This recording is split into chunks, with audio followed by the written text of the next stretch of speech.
તો નમસ્કાર દર્શક મિત્રો, દેશ દુનિયા અને ગુજરાતના તાજા મહત્વના અને માહિતીલક્ષી મોસમ સમાચારોમાં આપનું સ્વાગત છે।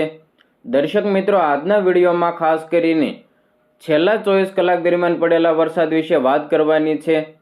આજે સવારે પૂરા થયેલા છેલ્લા 24 કલાક દરમિયાન ગુજરાતના કયા કયા વિસ્તારોમાં મેઘરાજાનું તાંડવ જોવા મળ્યું છે, તો વળી આજે સવારે 6 વાગ્યાથી લઈને સાંજના 6 વાગ્યા સુધીમાં પણ ગુજરાતના કયા કયા વિસ્તારોને મેઘરાજાએ ગમરોળી નાખ્યા છે તેના વિશેની સંપૂર્ણ માહિતી મેળવવાની છે। તો વળી આ ઉપરાંત આજે રાત્રિ દરમિયાન અને આગામી દિવસોમાં એટલે કે આવતીકાલે પણ ગુજરાતના કયા કયા વિસ્તારોમાં રેડ એલર્ટ, કયા કયા વિસ્તારોમાં ઓરેન્જ એલર્ટ અને કયા કયા વિસ્તારોમાં ભારે વરસાદનું યલો એલર્ટ આપવામાં આવ્યું છે તેના વિશેની પણ સંપૂર્ણ માહિતી મેળવવાની છે। તો વળી આ ઉપરાંત ગુજરાતના હવામાન વિભાગ ઉપરાંત ગુજરાતના જાણીતા આગાહીકાર એવા અંબાલાલ કાકા દ્વારા પણ જે આગાહી કરવામાં આવી છે તે અંગેની ડિપ્રેશનની માહિતી મેળવવાની છે।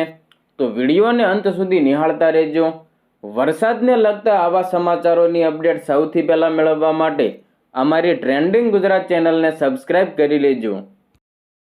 દર્શક મિત્રો, સૌપ્રથમ આજે સવારે પૂરા થયેલા છેલ્લા 24 કલાક દરમિયાન અને આજે સવારે 6 વાગ્યાથી લઈને સાંજના 6 વાગ્યા સુધી એટલે કે આજે દિવસ દરમિયાન ગુજરાતના કયા કયા વિસ્તારોમાં મેઘતાંડવ જોવા મળ્યું છે તેની ફટાફટ વાત કરી લઈએ। તો મિત્રો, ગુજરાતમાં આજે ભારે વરસાદની આગાહી કરવામાં આવી છે। હવામાન વિભાગે તો રેડ એલર્ટ પણ જાહેર કરી દીધું છે।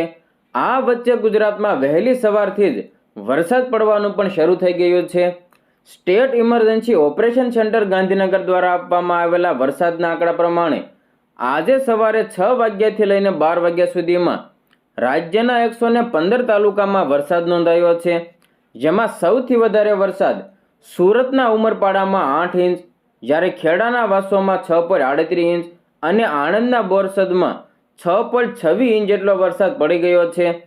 Gujarat state emergency operation centre Gandhinagar દ્વારા આપવામાં આવેલા વરસાદના આંકડા પ્રમાણે 30 જુલાઈ 2026 સવારે 6 વાગ્યાથી લઈને 31 જુલાઈ એટલે કે આજે સવારે 6 વાગ્યા સુધીમાં છેલ્લા 24 કલાકના સમયમાં 106 તાલુકામાં વરસાદ નોંધાયો છે, જેમાં સૌથી વધારે વરસાદ છોટા ઉદેપુરના પાવી જેતપુરમાં 2.83 ઇંચ જેટલો વરસાદ પડ્યો હતો।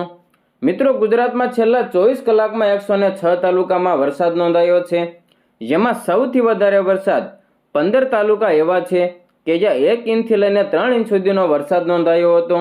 તો 15 તાલુકામાં પડેલા વરસાદની માહિતી તમને આ મુજબ જણાવવામાં આવે છે। દર્શક મિત્રો, આ તો વાત થઈ ગઈ આજે સવારે પૂરા થયેલા છેલ્લા 24 કલાક દરમિયાન પડેલા વરસાદ વિશે, પરંતુ આજે દિવસ દરમિયાન એટલે કે સવારના 6 વાગ્યાથી લઈને સાંજના 6 વાગ્યા સુધીમાં ગુજરાતના કયા કયા જિલ્લામાં મેઘરાજાનું તાંડવ જોવા મળ્યું તેની પણ ફટાફટ વાત કરી લઈએ। તો મિત્રો, આજે ખાસ કરીને દક્ષિણ ગુજરાતના વિસ્તારોમાં મેઘરાજાનું રૌદ્ર સ્વરૂપ જોવા મળ્યું છે।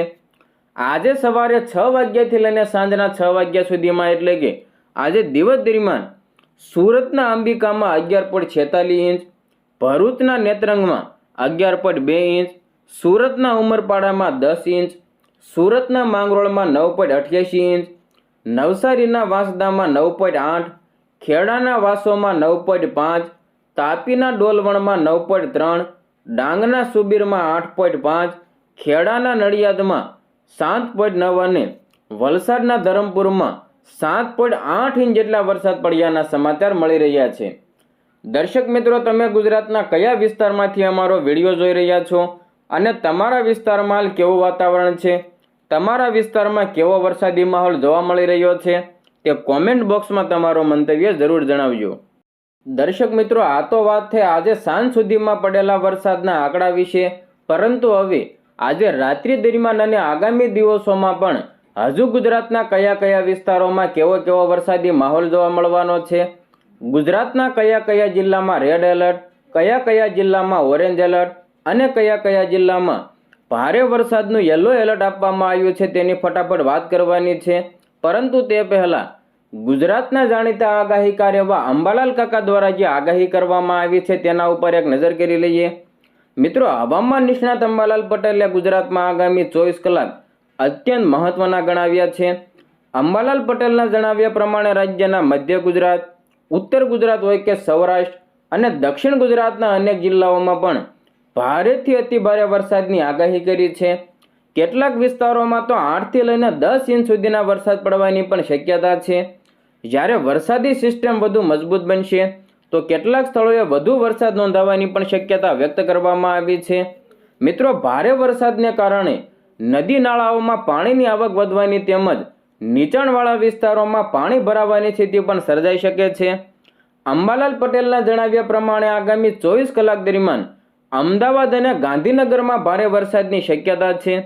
ભારે વરસાદને કારણે શહેરના નીચાણવાળા વિસ્તારોમાં પાણી ભરાવા અને ટ્રાફિક પ્રભાવિત થવાની પણ શક્યતા છે.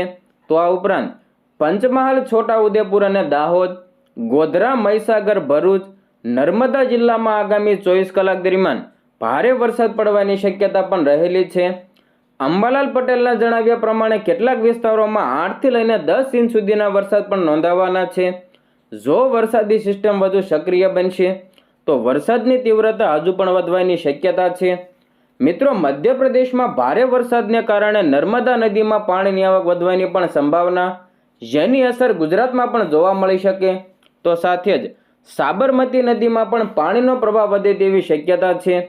ઉત્તર ગુજરાતના પાટણ, હારીજ, મહેસાણા, વિસનગર, વડનગર, કડી અને કલોલ, હિંમતનગર, સાબરકાંઠા તેમજ ઈડરના વિસ્તારોમાં પણ ભારે વરસાદ નોંધાવાની શક્યતા છે. સૌરાષ્ટ્રના વિસ્તારોની જો વાત કરવામાં આવે તો તે વિસ્તારોમાં મોરબી, સુરેન્દ્રનગર, હળવદ, ચોટીલા અને રાજકોટ, અમરેલી, બોટાદ અને ભાવનગર જિલ્લામાં ભારે વરસાદની શક્યતા છે. જ્યારે જામનગરમાં હળવાથી ભારે વરસાદ પડશે.